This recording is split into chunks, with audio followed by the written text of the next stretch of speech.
Over 400 years ago, the first Africans, against their will, landed on the shores of Virginia, beginning what we know today as the transatlantic slave trade.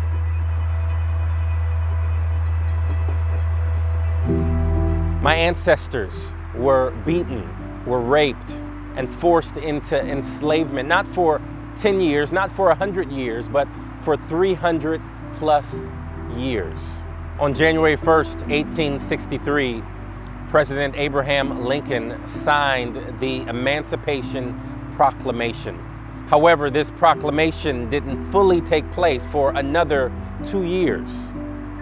On June 19th, 1865, Union soldiers marched through Galveston, Texas, proclaiming all slaves to be free.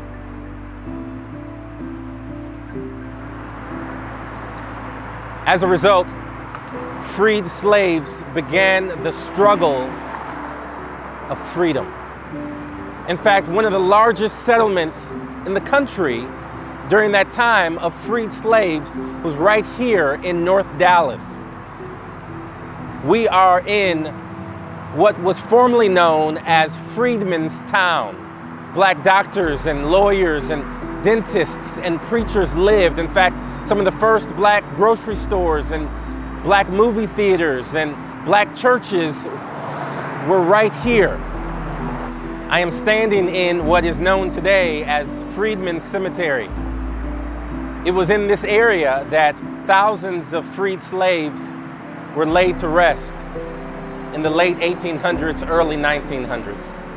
Fast forward to 1946, when the city of Dallas embarked on building its first freeway, known as I-75. These black doctors' offices and grocery stores and movie theaters and churches that were now owned by the grandchildren of these freed slaves were forced to close, including the cemetery. Some of the headstones were used as rubble to form and to pave the way for this new highway. 40 years later, the city decides to expand I-75. And as archaeologists are preparing for this expansion, they're digging and they find underground a sign that says Freedman's Memorial. And as they continue to dig, they found not 100, not 200, but 1,157 bodies. They decided to exhume these bodies from the highway and relocate them here to what today is known as Freedman's Cemetery.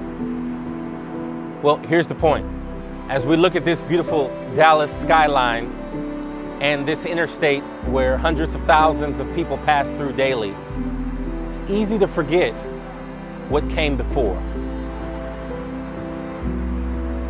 On this Juneteenth day, as you're enjoying your many freedoms, don't forget what came before and the scars that still exist today that need to be healed.